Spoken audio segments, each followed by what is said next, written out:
I'm an addict. My name's Sherman. Oh man, when I came, right, it was only a couple people. It was only a couple people in here, and I was like, all right, let me hurry up and get up here and share, get this out the way, you know. And then like David, and then I got David following me, and David's like a predecessor, and I love David, right? And then when I seen him in earlier, and I said, where you sharing? He said 12 o'clock. I said, what you in the auditorium? He said no. I said, you another? Then I said, self-acceptance. I'm sharing on that. Then I thought he's sharing with me. I was like, oh shucks, let me get in here and share before he shared. So that's why I made it in here before him, because I do love the brother, right? But like self-acceptance, right? And this is the pamphlet, right? And it says we don't dwell on our war story. So I'm not going to dwell on the war story, but I got to talk about where I came from to where I'm at now. So I got to tell you about me. And in this pamphlet, right, it's a self-acceptance pamphlet, right, that we have. And it was talking about the lack of self-acceptance is a problem for many recovering addicts. And like, when I was reading this pamphlet, right, it was hitting on some stuff, right, how I'm talking about me, I beat myself up a lot. Especially like when I was coming up. It talks about it here, like we hated ourselves and tried every way we could to become someone different. And that was me. When I was coming up, I was small, I was a big kid, and everybody else was little. And like I didn't like me. I wanted to be accepted by everybody else. I wanted to be liked, but I didn't know I had low self-acceptance of myself. I just thought that like if I do this, you'll be my friend. You know, I thought this, right? And like I did that for a very long time. Even when when my family, my mom, she raised like 5 of us at the time, and we didn't have a father in the house. And like my friend had his father and his mother, and they had better things than me. So like I went to be accepted, I rejected my family to go over here with this one because I wanted to be loved. I wanted to be like, my mother loved me. Don't get me wrong, my mother loved me, okay? But it's not what I wanted. So I wanted to be accepted like everybody else and have this family, this perfect family. So I went into this family. I used to get up every day and just go in there. But I wasn't accepting me. I didn't know that. See, I'm going to talk about stuff I didn't know before I got here, because I didn't know that. I just knew that I wanted to be somewhere where I felt like this is what I'm supposed to be in, the perfect house. You know, because my mom was struggling. They wasn't struggling. They were getting new stuff, new sneakers, new this and that, and I wasn't getting it. And I wanted it, so that's where I was at. So when I didn't know I had the disease of addiction either, because like I remember in school, like to be accepted, like they would dare me to do stuff, and I would do it just for them to like me. Cause see, I was like I said, I was a big kid, so most of the people wasn't my size, so I can bully them. And I thought if I bullied them and people say I could fight, they would accept me. I wanted to be accepted by you. You know, but I didn't know it would lead up to where I was at because, like, I came up in the 60s, and this is where it was pimps, hustlers, and drug dealers, and I wanted to be them. I wanted to be them. You know, and I knew, like, because, see, I couldn't get the girls like my other boys did because I was a big kid, and they were little, and they wanted them. So I hated myself. I'm going to tell you, I found out I hated myself because I didn't like myself because I was fat and I thought I was like ugly and nobody would like me. How would somebody like me? How could they like me? They couldn't like me. So what I did was when I became a drug dealer, I had all the money, I had all the drugs. So now you're going to like me. Now you're going to like me. And that's what I got that, and I got people to like me. So I thought it was fake. It talks about here how we'll do stuff for conditions. Self-acceptance, like I'll do things. I was just sharing with some people when we was coming up here how like I used to give the addicts who I thought, you know, dope shooters and stuff, I would give them drugs, being nice, but I only wanted to be accepted by them. So like it was all conditional. Because once I give you something, you're gonna come back and give it to me. You're gonna bring me sales. You're gonna do whatever you want. But that was the conditions I had on it. So I didn't really like me. I didn't. I'm going to tell you, and I found this out, right, coming into this program. And, like, when I'm talking about, like, I was looking for love, and I was like, because I used to always trick. That was one of my things.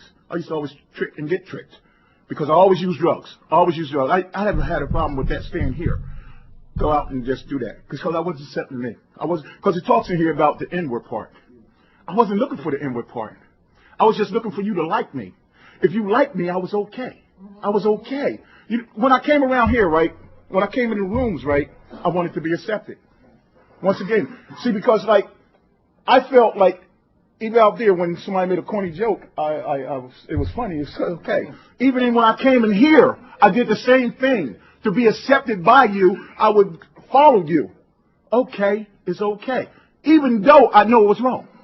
I know it was wrong, but I didn't care because I needed to be accepted. I wasn't accepting myself. And what happens was, I kept using.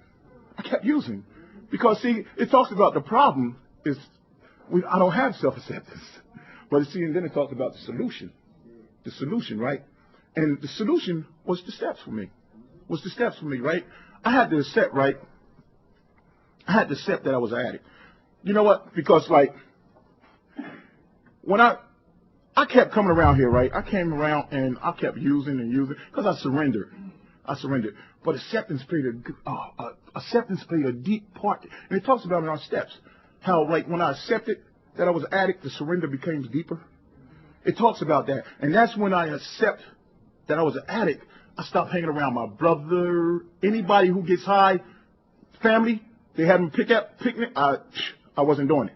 So I was working on some acceptance of me. That's the first acceptance part of me that I got when I came around here, that I was an addict and I had to stay away no matter what, you know. But it also talks about, like, when I came around here, I had to accept that I needed some changing. I needed to change. Word up. I needed to change. Because, see, if I didn't change, I was going to be in some trouble. Now, it talks about in our literature, like, you can come around here, right, and you can sit here and, like, just stay clean. But we're talking about some recovery. Recovery is like living the steps. Like, and when I came to that second step, I had to accept that I had some problem. Because I didn't think that a sanity piece wasn't me. Because, see, the crazy people was in the state hospitals, even though I was close to there.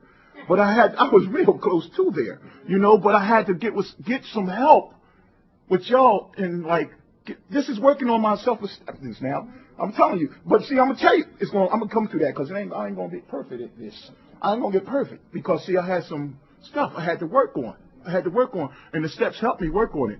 But, like, I had to know, one thing I knew, right, in my heart, right, that, like, I had a God. I knew that in my heart, right? And, like, I had to accept my God in my life, right? And just let it be, like, because I go through stuff now, right? Where I go back to the third step a lot, too. I just turn it over. And I accept the way I am. But this is getting with acceptance for the way I am. Because just the other day, right, I'm at my job, and, like, I get this, I always share about this, and I've been sharing about this for almost 5 years. But I'm telling you, it's getting good. It's getting better. Because I'm going to tell you, right, I go to work. I work for the county at one job, and I bring home no money. I make like $1,400, right, gross it, and then I bring home like $150 to $200 from the records of my past. And I talked about it, and it's getting good. But every time I look at that check, I go through feelings.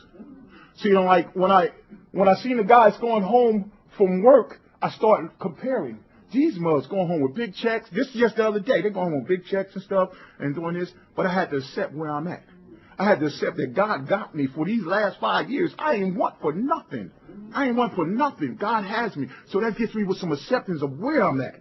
You know, but, like, I still think about it. I ain't gonna lie. I still think about it. Because, but like, somebody just smiled. So I'm going to share with something. Like, I remember telling this guy about how much money I'm making, right? He said, well, if you work with that, right, once you budget what you're doing right now, because everything going to get paid off in the long run if you keep doing the right thing, right? And then when you get it all back, you can be budgeting that good too. I remember he was on the steps and he told me that. But he had gold on, he got a Cadillac. So I looked at him like, this man crazy, you know. But like everything that comes, you got to take it and you go with it, right? I also got to say I got another job. God has blessed me with another job too, so I got 2 jobs.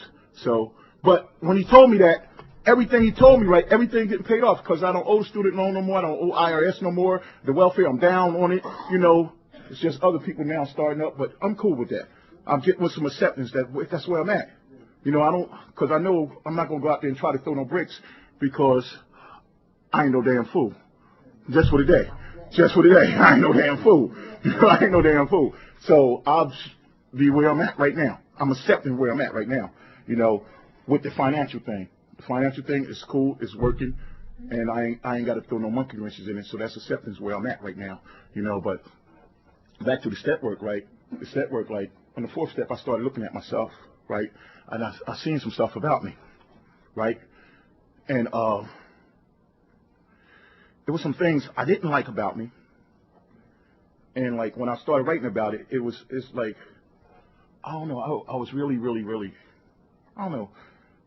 It's like, I always beating myself. Like I told y'all earlier, I've always beating myself up because I always have this thing about why me? Why somebody want me? You know, I don't like my size. I work out, then I walk. I try to lose weight, but I got to get with acceptance that like. But I'm not getting with acceptance like where you big and that's it. You stay that way. No, that's not my acceptance. My acceptance is you're big. Go do some working out. Do something about it. Put some actions into it. If you want to stay like you are, you stay like you are. Accept that. Now, if you don't want to stay like you are, Sherman, do some damn work. Do some damn work. Do some walking. Do some exercise, and you won't stay. Switch your eating, because I'm gonna tell you, I was like 406 pounds. I'm down to 360. Okay, I'm down to 360. Okay, and I keep coming down. If I leave them carrot cakes alone, I'll be all right. Them carrot cakes and green pies, I'll be all right. But like, but see, when I do that, I know that I got to do some more walking, you know. But like, I'm getting with acceptance that where I'm at, like because I have some good issues, some good things about me, and some things I need to change. I know that I'm not perfect, and that's what I wanted to get to. Because it talks about self-acceptance come over a long period of time. It comes over a long, and I only got like, I'm still working on it. Sometimes I do not like. Listen. We're gonna talk about. I was sitting here because when they told me David was sitting here with me, right? I remember. I'm gonna tell y'all a story, right? I'm gonna talk about some low self-esteem, not accepting me, right? I met my girl, right, and she was from out the New Brunswick area. I can't say what. Well, I'm going to say I went to a place, right, where David, I heard was listening to David, right? We rode all the way out there. So my low self-esteem, not accepting who I am, I thought she took me to see one of her boyfriends, right? Now I'm talking about some low self-esteem. This is all up in my head. This is not accepting who I am because, look, I'm thinking that you don't want me. Why are you with me and you can have him? You understand what I'm saying? And I came I'm telling you, he hugged me and everything. And I was like, this motherfucker hugging me. I'm telling you, this is a disease. The disease, I'm talking about the disease of addiction. I ain't talking about the drugs. I wasn't even using the drugs. I'm talking about some sick stuff. You know, not accepting who I am, where I am in God's world. And that's a deep hit when you don't accept who you are in God's world. You know what I'm saying? So I rode all the way back to Trenton. It was like an hour drive back. And I ain't said a word. I ain't said nothing. It was stuck. I was stuck. And she's like, what's wrong with you? I'm like, ain't nothing wrong with me. But that's not accepting who I was, you know? Not accepting how life was then, right? But like, I've grown a lot. And I ain't grown too much where I still get like that sometimes. You know? But like, when I came and I did the step work, the 4th step, I started looking at me. Now, I had to come out and tell my sponsor some stuff about me, right? And talk to God. Because God already knew, but I had to talk to him about it, right? So now, I had to accept where I was at. And I had to do some work. I had to do some work on me, right? And like, once I started doing some work on me, and practicing some spiritual principles in me, things started getting a little better, right? But like, I wasn't on a level of completely still. Today, they got me sharing on self-acceptance. I'm not on no perfect thing of self-acceptance of myself. I am not. I'm not going to sit here and tell y'all, look, I got fully self-acceptance of who the hell I am. Hell no, I don't. I'm not going to sit here and tell you that. No, I'll be lying to you if I sit here and tell you. It's an honest program. I got to tell you, sometimes I fight with being having self-acceptance of where I'm at. I fight with it, and I fight with it a lot sometimes, you know, because, like, I want to see, and this is the thing, right? I got to stay out of wanting to be where somebody else is at. I just thank God, right? And I pray to God, and I thank God. I ask God, please, God, your will be done, and let me have the acceptance. Give me the acceptance to follow your will and to accept your will, how it is. But, like, working on the steps help me with my inside thing. It ain't about me dressing up or nothing. It's about me working on the inside, knowing who I am today. I am God's child. I know that.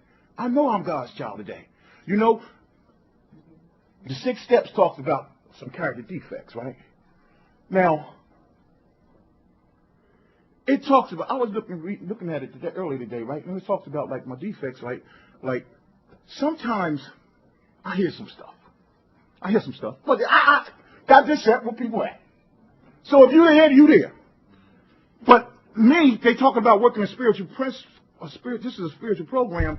If I got a defect and I know it's a defect, why wouldn't I want to work on it and get rid of it? Now, I'm not going to accept, like, you know, this is where I'm at. It tells you, no. Once you know, you know. It ain't no accepting, no. Because you like it, and like it talks about your defect hurting somebody else. So now, if I'm going to live this program, I'm going to have to practice on getting rid of them defects. So them defects, once I get rid of them, I can get comfortable with them. I don't get rid of shit. Let me take that back. I ask God to remove these defects. I don't get rid of nothing. All right? So God removes them out of my way. Right? But see, they can come back up. They pop back up. They pop back up. See? And, like, I got to go back to God. But see, I just don't stay in them. So, like, I'm starting right today. You know what? One of the defects is people pleasing. You know, I just can't do that.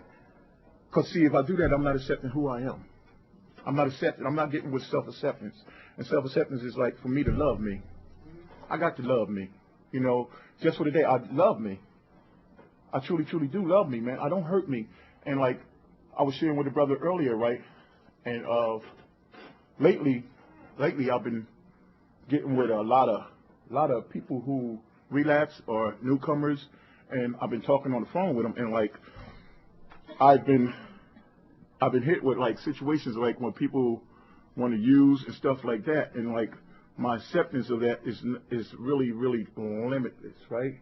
But see, I'm working through the 12th step right now. The 12th step tells me that you can only carry the message, okay? You cannot control anyone. And if the person keep using, you still carry the message. Because, see, I've been getting these people jobs, and some of them been, like, quitting. Then one come to me the other day, tell me, oh, do they take urines there? Wait a minute. Yeah, they take urines. So I was getting really angry, but I had this self-acceptance piece for me is I did my part. And, like, I'm really, really, truly, like, working on loving me, working on, like, just knowing who I am. And self-acceptance lets me know that who I am, I can accept you for who you are. And I got to work on that because every day I don't do that. Every day I'm not going to accept you for who you are. And it talks about being, like it talks about here, we may find ourselves becoming irritable or judgmental, discontent, depressed, or confused. Not a judgmental thing, it's me. I can get there. But see, now this is where the program helps me, right? So when I get to judgmental, it needs to look like, Sherman, stop judging people, look at your damn self. Because something wrong with you. Because you ain't accepting something. So something wrong with me. See, I always look at that. And I got a sponsor. My sponsor always tell me, he said, forget about the 99% somebody played in it. What 1% you played in a situation at any time. You know, and I always look at the 1%, right? And that 1% is helping me with accepting who I am. Accepting who I am, you know. And today, I'm truly, I know I'm God's child. I know I'm God's child. Like I said, I was talking to this brother earlier, and we was talking about loving each other, and he was talking about he don't know how much, you know, because he just come back, and, you know, he was talking about how much love, like he don't know what he's doing, like to love himself. I said, guess what? For the last 2 weeks, you ain't picked up a drug and put it in that body. So you got to love yourself. So you're getting with some acceptance of yourself, acceptance who you are. Because, like, for me, like, I'm just an addict. I have situations, like the spiritual principles of this program helps me deal with reality. Because I'm going to tell you, right, I'm going to tell you this. I've been in a fantasy world for a long time. You talking about, listen. I'm talking about, see, look, listen. Listen. Y'all talking about I'm going to tell you some stuff about this addict, right? Not only was I in a fantasy world with the drugs outside, I was in a fantasy, I'll be in a fantasy world inside my head. Okay? I come in, I'm telling you, I did 7 years in jail, was out of jail. Okay? Because I stayed in my head. Every night I went to bed, I was on the streets. I was doing this. I'm tough. Listen, I'm talking about self-acceptance, right? Where I told you I'm not there yet because I'm getting there. I'm getting better with it. But if a situation pops up and I'm confronted with it, I go into a reality world. Where it's peaceful. See, I don't know is it good or not, but I know that I don't act out when I'm in this world. And see, sometimes I'm scared, right, because sometimes it's like I'm not facing reality. But I deal with it, and then once I come out of it, and then I'll deal with it. You know, because I'm one, like, when I'm confronted, I blow up. I don't like to be confronted. So, to me, to stop from blowing up, I let you be where you at, and then I'll go into this world, and then I can come out and deal with it better. You know, because if I don't know if it's just me coming with just trying to get some peace before the storm, you know, but I don't know. I don't know if I'm saying it right, but I'm telling you about a crazy motherfucking addict. I'm telling you about me. I'm talking about me being sometimes I can just go up in here, right, and don't accept nothing. Tell you, please. And if I don't accept you, I know I ain't going to accept me. If I don't say, you know, look, I'm talking about loving me, man. I'm talking about loving me and, like, being the best person I can be today. That's all I do. I take it one day at a time, and, you know, I just keep it right in this day. And, like, I don't know, man. I'm just, like, and, you know, another thing I found out, right, everybody ain't going to accept me either. When I practice some spiritual practice, everybody ain't going to accept me, and I got to get with that. Everybody's not going to accept me, and I don't have to accept everybody's shit. I don't have to take your stuff. I don't care how much time you got or what. I don't have to take your stuff, but I can let you be where you at. Let you be where you at. But I'm just like this, man. I'm a big person, but because people been telling me I got a loving heart. So today I believe I got a loving heart. You know, people been telling me that. So I have a loving heart. I am a loving person. If you come to me, you know, I don't want to see no addict use. That's one thing I don't want to see, no addict use, no matter what. Even if we have our indifference, I still don't want to see you use. If you're going through something, come to me. I'll talk to you. I got addicts. I tell them my phone is always on because I accept who I am. I accept that I am an addict. I accept that. So my acceptance piece is like, I'm going to help another addict. I'm going to help another addict get through anything they get through. And if I got 5 minutes, well, I'm going to start shutting this down now because I'll be glad to give it over to David. But, like, hey, if I shared anything that helped anybody, thank God, right? Because it was only God. Because when I came up here, like, I'm telling you, I was nervous, and I prayed to God, and I told God, His will be done, not mine. And, like, that's it. Like, I can't give you no more, you know, because I'm telling you, I'm still working on self-acceptance. Each day I work on it. It's not a day I get up and say I'm perfect. I'm perfect. I'm going to just get through this, and I'm perfect. I ain't worried about anything come at me. I'm going to deal with it. See, and another thing I learned around here, they talked about write about yourself. I write about myself. When I go through stuff, I write about it now. I got a little, I don't know if it's a journal or not, but I write about myself. I let People, if I'm going through something, I write about it. If somebody do something to me, my feelings, I want to talk about it. I want to write about it. I want to know what's going on, because y'all tell me this is a program of feelings. You're going to feel some stuff around here. So what you going to do? Are you going to accept it or just go crazy? With that, thanks for letting me share. I'm out of here.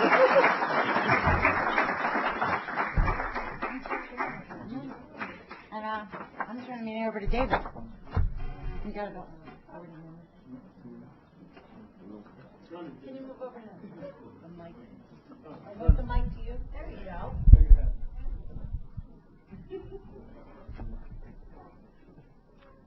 I'm a recovering addict. My name is David. I'd like to thank God for everything, for His grace and mercy in the program of fellowship of Narcotics Anonymous. Thank the convention committee for inviting me.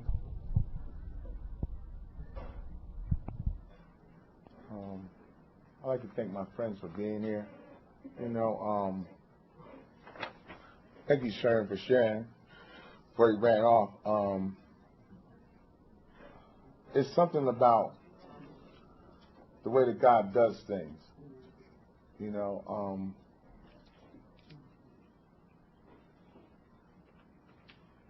Like this self-acceptance piece is something that just doesn't happen overnight. Let me just start by saying that.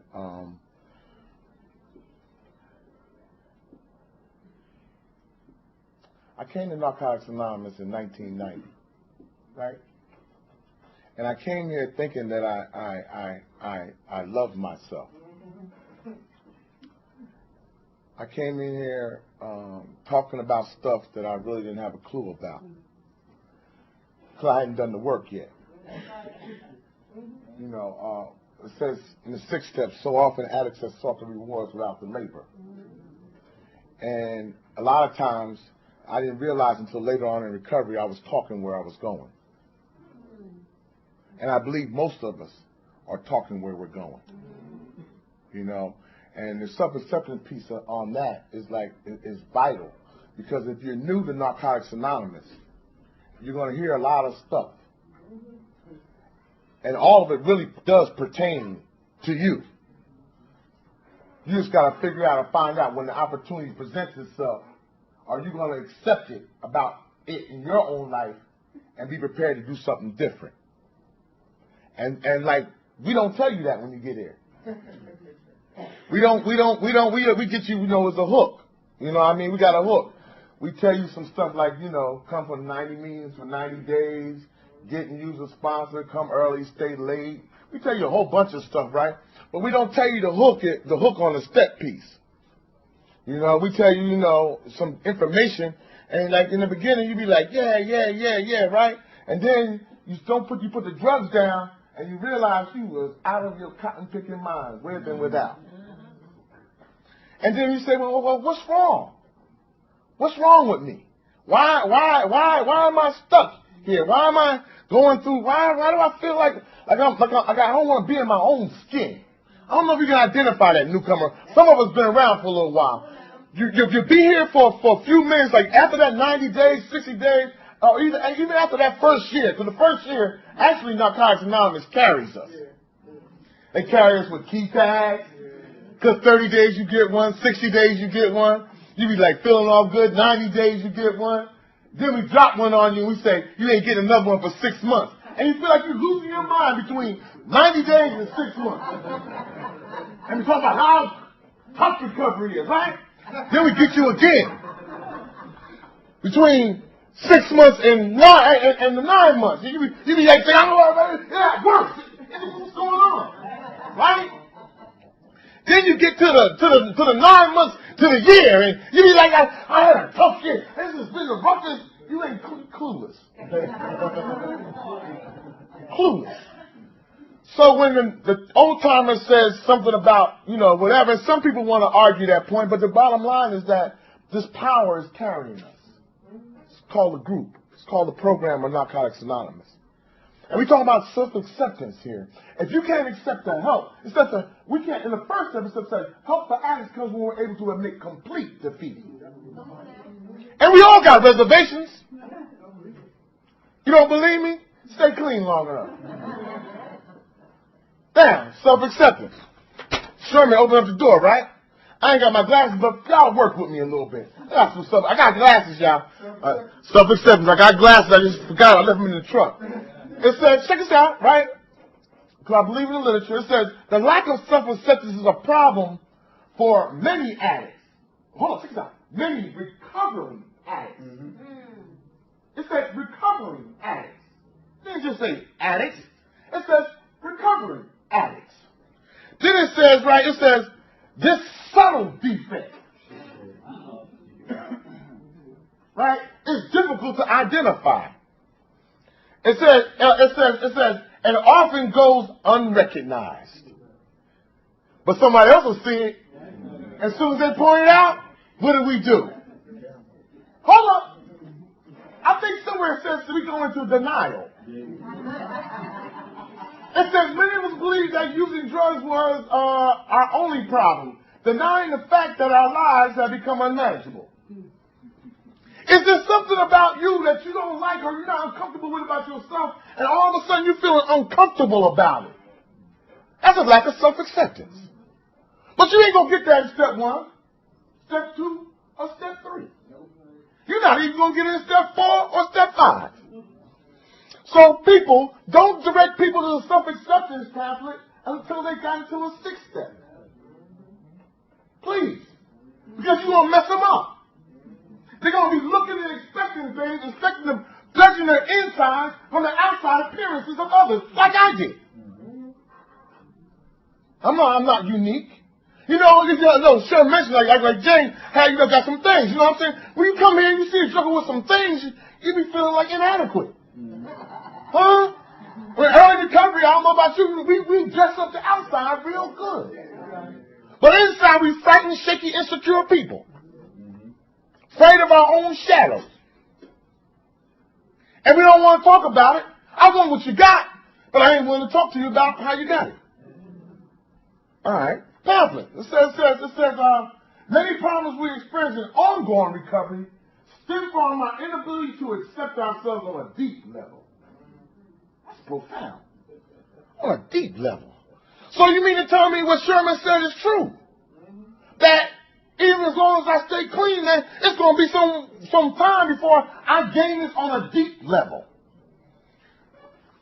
4th step says, the longer we stay clean, the more issues surface. Stay clean. There's some stuff going to come up. You ain't going to like it. You ain't going to feel real good about how it goes off. You're going to be invited to look at yourself. And you're going to entertain some good ideas. It says before coming to NA, most of us spend our entire lives in self-rejection. Self-rejection. Now, I don't care who you are, who you think you are, or whatever, but at points in our process, we find ourselves caught in self-rejection. Because we're looking at what's happening in our lives, or I'm looking at what's going on in my life, and all of a sudden, I don't feel real good about what's going on because I don't feel like you all, or the world, or society is giving me my fair due. And what I do is I go into the pamphlet, and then it says, we hated ourselves and tried every way we could to become someone different. Can y'all identify with that? Huh? Fantasy is still my best drug of choice. I love being somebody else. But my reality has shifted based on coming into some self-acceptance about where God is taking me. And guess what? I got to get with the program. I ain't got to like it, but I better get with it. And some days I'm better with it than others. You know, but it's only through step work and sponsorship and the relationships I have with you all and a loving and caring God that affords me an ability to understand that I'm going where I should have been. Can you identify with this? Being somebody, being a child, being a young adult, having some things happen in your life, being in certain places in your life, and all of a sudden finding yourself feeling real uncomfortable because it's new. Now, check this out. Get a job. Lose a job. Get in a relationship. Lose a relationship. Have some kids. Lose some kids. Parents. Grandparents. People that you love. And you find yourself caught up in different places with different things, and you find yourself uncomfortable with who you're, check this out, with my inability to be able to control the situation and the circumstances because they're not going the way I think they should be going. I see you, I want to be where you at. I want what you got. But am I willing to do the work? Now check this out. How about this? How about when people move past you? See how much self-acceptance you got there. When a joker that you know or think or feel don't even deserve whatever it is, and they move past you. Past you. How you feel then? See how much self-acceptance you got. But without a sponsor and people who care enough about me and my recovery to talk to me about I'm where I'm supposed to be. You know how I talk about that system? Like you ask somebody what's going on and you share with them what's happening and they tell you you're right where you're supposed to be. And you say, oh, I don't feel good. It feels like somebody just pull a scab off and just pour a salt in it and just rubs it in and just say, yeah, how you like me now? And they smiling in your face and you know what I mean? I can identify with Sherman talking about, you know what I mean? Being somewhere or being in a spot, you know what I mean? Where you ain't necessarily feeling somebody, right? And they come up and give you a loving hug and smile and tell you, you be jammed up. Jammed. Because you know what I mean? You caught up. I'm talking about something, the struggle is here. Because there's long the journey from here to here. See, because if I don't have it in my heart, it don't make a difference what I think. My mouth will say anything. We great ones for manipulating the truth. Literature says everything we know about life and living is subject to revision, especially what we know about the truth. So what I'm telling you, or what I'm sharing with you from a later page, 16 years or something later, is that my truth has changed. If my truth hadn't changed, then my level of self-acceptance or understanding what self-acceptance is about would not have changed. I'd still be caught in the self-pity, the self-loathing. Let me tell you something, boy. Stay clean, man. You don't know. Look, this thing go a lot deeper than most of us want to admit. Let some stuff happen. And you'll find out how much you really don't love yourself. Because we masochists, we always return back to the scene of the crime. Yeah, okay, I'm the only masochist in here, huh? No, subtle defects, subtle things that, we know that it ain't no good for us, but it ain't drugs, so we think it's okay. It ain't, you know what I mean? And then you get 10 step in your life and you realize it ain't okay. Right? Because what we're doing is we're making our 8-step list longer. In recovery.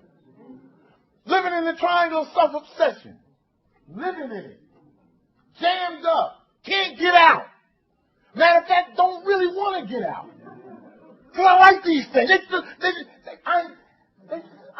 okay. I ain't getting high. I ain't hurting nobody but me. That's what I say. I tell myself, I ain't hurting nobody but me. Does that sound familiar?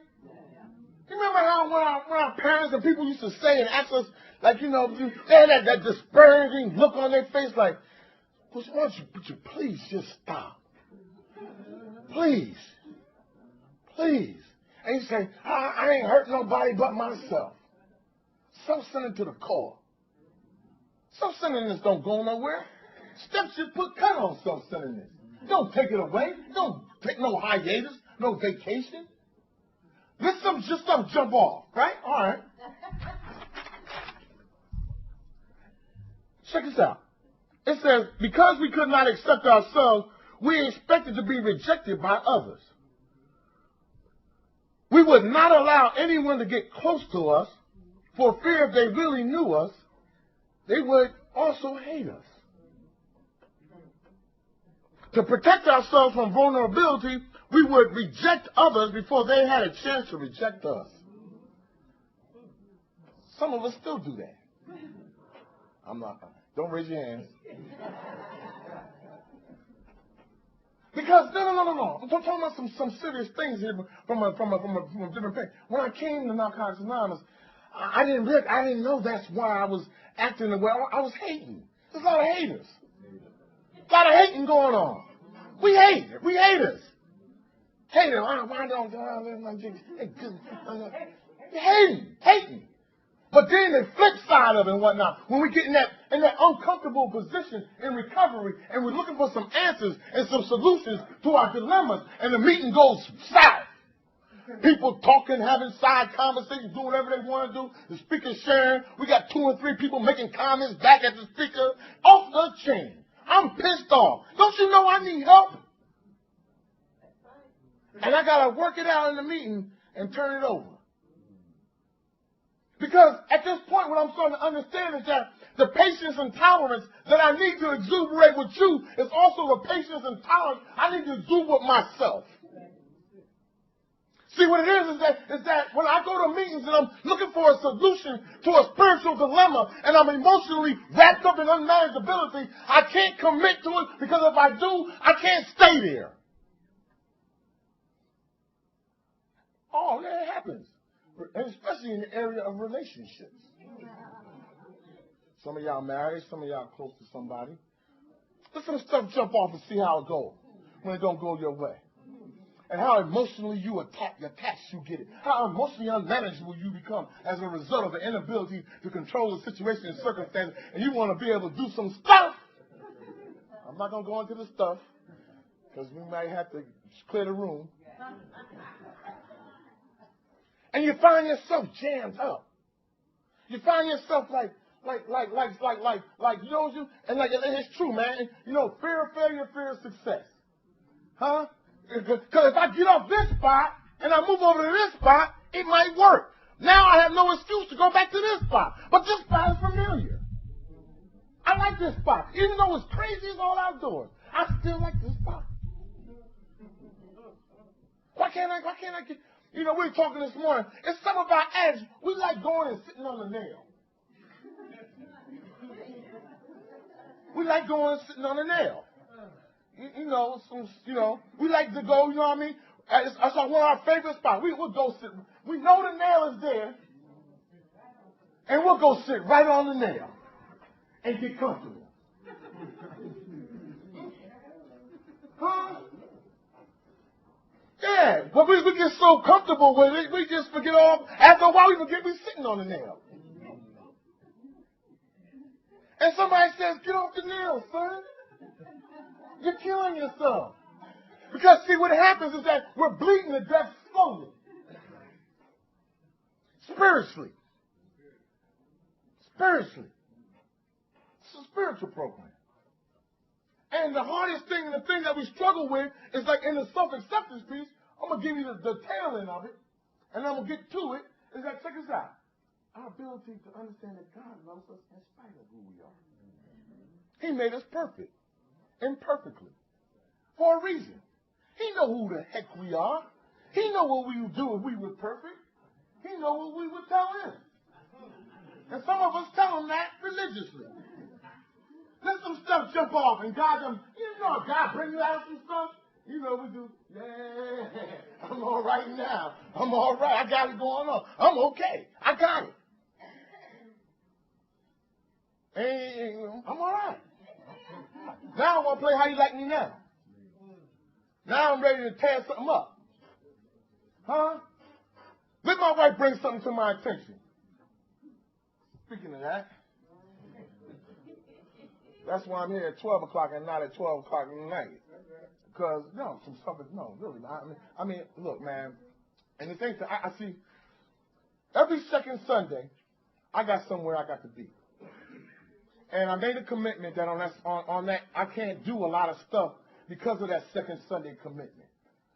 The 11th step has afforded me the ability to, like in my self-acceptance, to understand this relationship that I have with God, that I have to make a real commitment. And I made that commitment. And I've been in that commitment for years.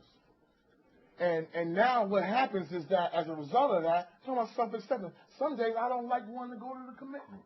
Can you identify? Huh? Some days, check this out. Hey, have you ever felt like this sometimes? Sometimes you have one of them days or one of them moments, and you know you just need to sit somewhere just so you can free yourself up from yourself. But you got to go home.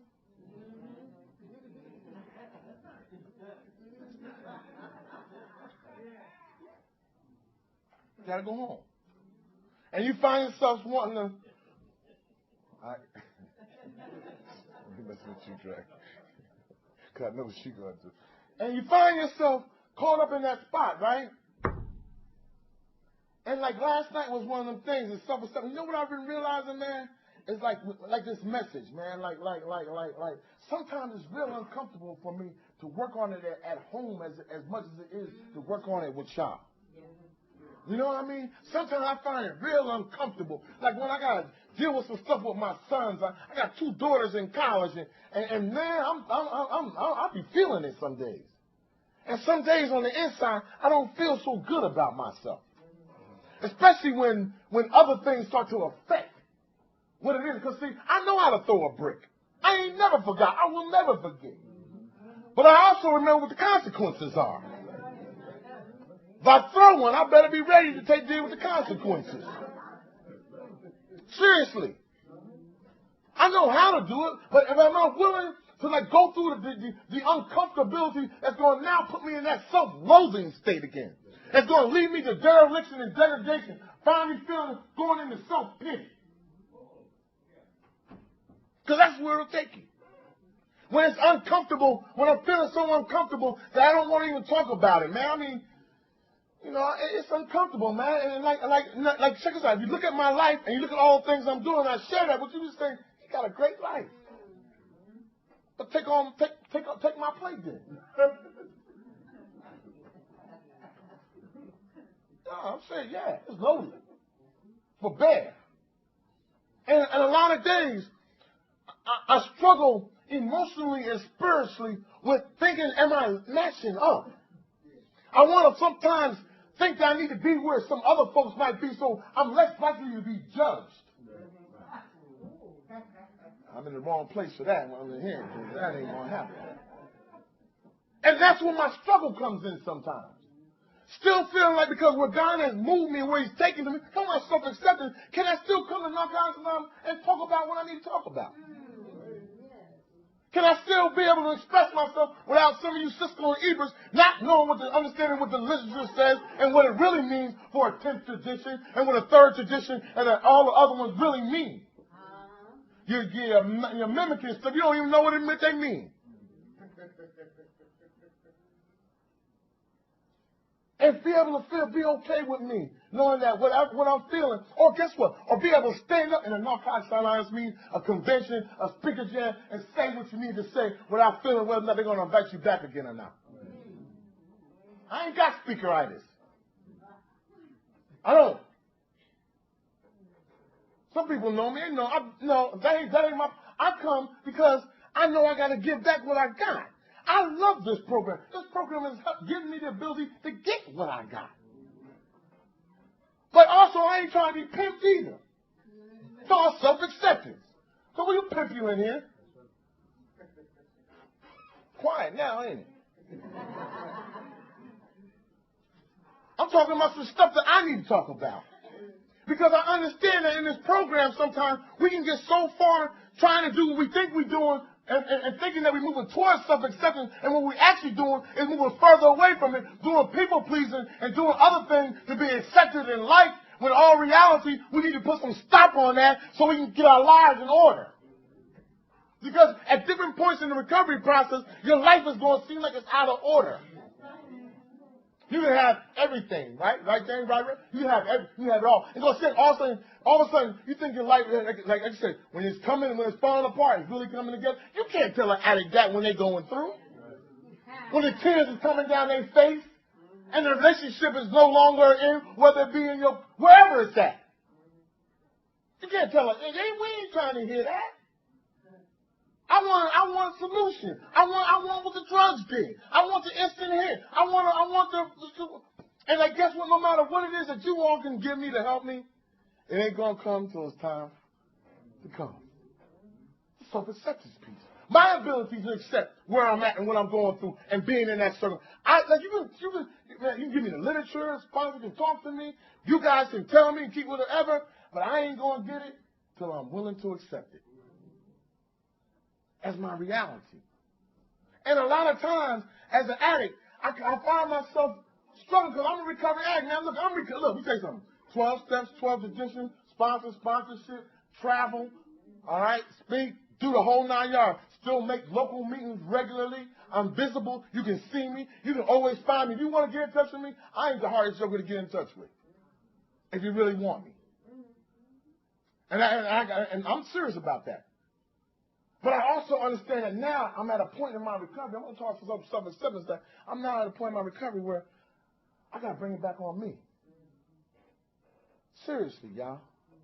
I mean, like, I'm in school. Now, I don't have less classes. My dean put more classes on me. Then, whenever the teacher ain't there, I got to teach the class. I got 2 daughters in college. I have a loving and caring wife who was recovering from an illness. All right. I got, I worked a job and a half. You know what I'm saying? I'm still doing all the other stuff and whatnot, man. And like, you talking about some stuff. If you ain't going through, you couldn't. And on top of that, I have a responsibility in my place of belief. I have a responsibility. I'm charged not only for my life, but the spiritual stuff that I share with others in their life. That's challenging. It's challenging. It's real challenging. Because we talk about it now. Let me tell you something. I ain't worried about it. The world could use a program, but the reality, the world ain't got one. I got one. So my wife will often remind me that you're the one with the program, so do your thing. And I get resentful because she's right. I don't want to work my program in this area. I want to go back to being an addict, man, without the drugs. And we know what that's going to get. Some days I want to try a joker's chin. Some days I want to hit a joker with a brick. Some days I want to take all the little kids that I'm responsible for, I want to put them over my knee. But I don't. I love them. So much self-acceptance. Sometimes doing stuff that you know you need to be doing, it's just do the right thing and still get rejected. Can y'all ever experience that? Do the right thing and still get the rejection?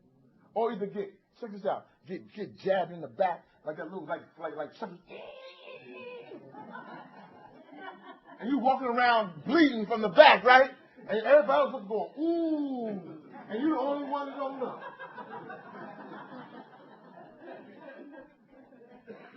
And then when somebody tells you that you are, now you got a problem with them.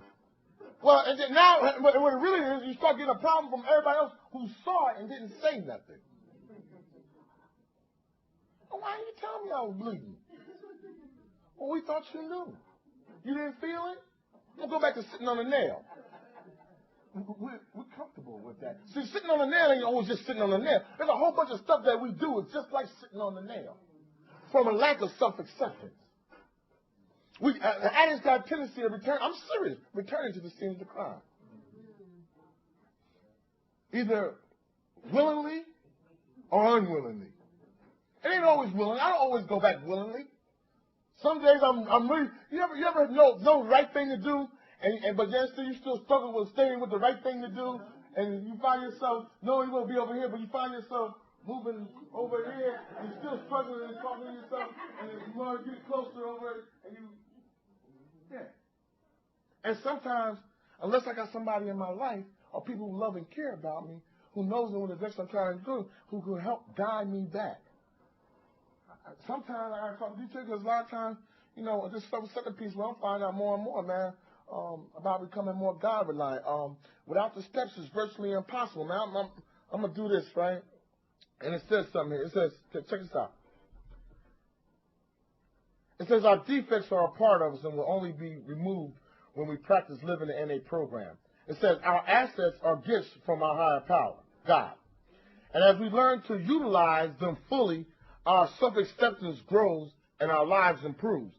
Sometimes we slip into the melodrama of wishing we could be what we think we should be.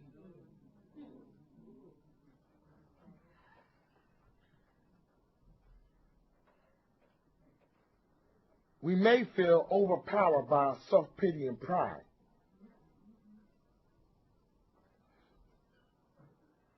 get caught up in pride in here. And ego. And a whole bunch of other stuff. See, I'm checking myself. I'm checking my defects. Because see, with 12 steps, what comes back to me is arrogance, ego, pride, self-righteousness, and judgmentalness. And some of y'all who are 12-step members know what I'm talking about. Let somebody not match up to what I think they should be matching up to. And before I know it, I might be right, but there's something about that little thin line. I'll cross it in a heartbeat. And I'll hurt your feelings because mine are hurt. Whether it's my wife, my pastor, my job, my daughters, it makes no difference. When I'm feeling what I'm feeling and the self-acceptance isn't there, everybody's a potential victim. And it's usually the people that are close to me. They're the ones that usually end up getting it. And like a lot of times I find out, like when I'm struggling with my self-acceptance, I'm really, really, real uncomfortable with my soul. There's something about the soul, man. When the soul is uncomfortable and where it's at, man, it's hard to move past it. And it's an inanimate object. And because it's inside you, you can't leave it nowhere. Because it walks with you. When you walk, it walks. When you talk, it talks. When you stop, it stops. But there's something about that voice that keeps talking. Keeps saying, you ain't shit. You ain't never going to be nothing. I don't care how many degrees you got. I don't care what many people. I don't care what. You still ain't nothing. I don't care how many years you got clean. I don't care how many people you help. You still ain't nothing. And if you can get trapped up from off in here one night and find yourself in some places you can't get out of clean. All because you be caught with a lack of self-acceptance. Addicts do what addicts do. We don't change overnight. It took time to get to where we at. And like, I don't know what y'all be thinking about because we got clean time. We go through stuff. We do stupid stuff. You might say, oh, why? It's your all right, I'll tell you what, be where I'm at when I'm going through what I'm going through. Because if I ain't using my sponsor, guess what, sometimes I can be using all the tools and still be self-willed and do what the hell I want to do. Oh, I'm not the only one. Because I ain't talking to God. Usually that's why, because I know if I talk to God, damn, you're going to mess my plan up. You're going to mess my plan up, man. I don't want my plan messed up, John Paul. I don't want my plan messed up. I want to do what I want to do. Look, I don't know anybody who don't want to do what they want to do when they want to do it. When the feeling hit them. And guess what? I was thinking about this, right? Check this out. I realized something the other day. I was talking with one of my sponsors, right? And I was talking to him about a reservation, right? And I was saying to him how all of a sudden, you think you don't know where they come from. You know how all of a sudden something just pops up and you find yourself wanting to do it? Well, actually, as addicts, we got a subconscious, right? We're going to get a little theory. But see, as addicts, we also got a super subconscious. And it's way down in there, right? And it's in the reservation box. And some kind of way, it works its way up to the good thought. And all of a sudden, I'm somewhere I ain't got no business being. And I'm at the door, and I got a choice. Do I go in, or do I go back? And depending on where my self-acceptance is, I might go in the door. But I realized something in Narcotics Anonymous. You go in that door, back doors become trap doors. And I don't want to get trapped off in somewhere I can't get out of clean. I'm scared. I don't want, look, I ain't trying to use, don't get into it. Look, we say it ain't about the drugs, that the drugs is only similar. Check this out. I ain't trying to use no drugs. Get back, Jack. I don't want to be there, man. Look, boy, in the pits of despair. Man, that's real. The newcomers, look, y'all ain't been, look, boys, look. For real. Y'all think, look, when you gripped up, it ain't funny. Huh? Because you've already dripped up on your way to get dripped up. That ain't that. You ever see a sugar on his way getting ready to get dripped up? And I know we still see him. And every now and then we just wonder, what would it be like to be dripped up again? I think about it, but that's about it. No. After I think about it, I say, now you remember the last time you was dripped up? You remember how you was standing under that building at 6 o'clock in the morning seeing your life go before you? You remember how you was drinking that brass weed because you stole $20 and you stole for the second time and you couldn't replace? You remember how you were suicidal and thinking about losing and stepping out on the parkway? That's where you could be. I don't want to go there. I don't want to die. Not like that. Self-acceptance. I'm going to say this and shut it down. An uncle passed, cousin passed, 75 years old. Another cousin passed, 18 years old, massive heart attack. And the mother of my church, some stuff started happening for it. And what happens, I started feeling on the inside like, I'm not going to, when I finish, when I'm doing what I'm doing, and I'm trying to do some things, well, the people who love and care about me, because my mother and father are gone, but the people that God has replaced in my life, I want them to be able to see the benefits of it. And I was feeling inadequate, and I was feeling like I wasn't doing enough schoolwork. I wasn't feeling I wasn't moving fast enough through my catechism to become a pastor. I was feeling inadequate. I was feeling less than. And what I realized is like I changed my plan. And what happens is that when I don't want to change my plan, God will help me change my plan. Now, will I accept it when it happens? And I did. I called my sponsor, and he's going to put me on some. Because guess what, man? I need help.